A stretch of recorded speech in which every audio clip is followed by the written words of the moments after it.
Alors, bonjour à tous.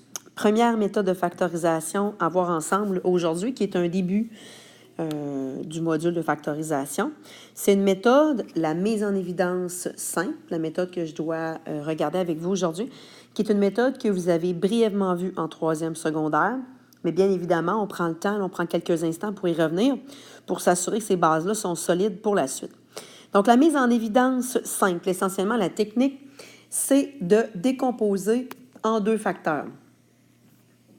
Le polynôme, l'expression algébrique que tu as devant toi.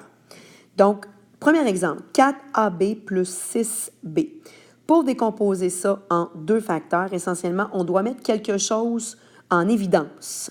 Il faut regarder quel est le plus grand diviseur commun entre chacun des termes que nous avons. Donc, nous avons 4AB, nous avons 6B, ça c'est mes deux termes. Donc, je dois regarder quel est le plus grand diviseur commun de ces deux termes-là. Alors, commençons dans un premier temps par les coefficients. Donc, les coefficients, c'est les chiffres qui sont, les nombres, les chiffres qui sont devant, donc 4 et 6 ici. Allons chercher, à ce moment-là, 4 et 6, le plus grand commun diviseur de 4 et 6. Donc, au besoin, on peut aller prendre 2 secondes pour aller écrire nos diviseurs de 4 et 6, au besoin. Donc, 4 se divise par quoi? Se divise par 1, par 2 et par 4. Et 6 se divise par 1, par 2, par 3. Et 6 se divise aussi, bien évidemment, par 6. Donc, quel est le plus grand diviseur commun entre 4 et 6? Bien, nous avons 2. Ce qu'on doit faire avec le 2, c'est ce qu'on doit mettre en évidence ici en termes de coefficients. Par la suite, on regarde chacune des expressions et on y va variable par variable. Donc, dans la première expression, j'ai un A.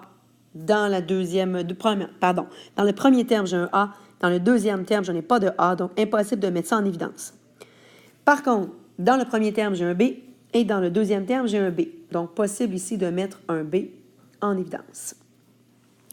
Par la suite, pour aller déterminer quoi faire quoi mettre en fait dans la parenthèse, donc on doit prendre chacun des termes que l'on a, commençons par le premier, 4AB, et nous devons le diviser par ce qu'on vient de mettre en évidence. Ici, 2B. Donc, je vais prendre 4AB et je vais diviser par 2B. Donc, 4 divisé par 2, 2. A, donc j'ai un A, j'en ai pas dans ce que je viens de mettre en évidence, donc je dois le traîner. Et B divisé par B, ça s'annule.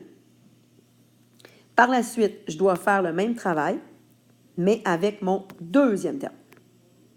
Donc, 6B divisé par 2B, 6 divisé par 2, ça fait 3. Et B divisé par B, ça s'annule. Donc, on a terminé ici de travailler pour aller chercher, faire en fait la mise en évidence simple. Possibilité, en fait, c'est conseillé de vous vérifier. Donc, comment vous vérifiez ici à savoir est-ce que ma mise en évidence simple est la bonne? Donc, ce qu'on fait, c'est qu'on fait le chemin inverse. Donc, on va aller faire notre distributivité. Donc, je vais faire 2B fois 2A et 2B fois 3. Et je devrais retrouver ce que j'avais au départ. Si ce n'est pas le cas, bien, il s'est passé quelque chose en cours de route. Donc, voilà pour la mise en évidence simple. Je vous laisse tenter le deuxième exemple. Assurez-vous de vous valider avec les notes de cours que vous avez complétées, mises à votre disposition. Voilà, et bon travail.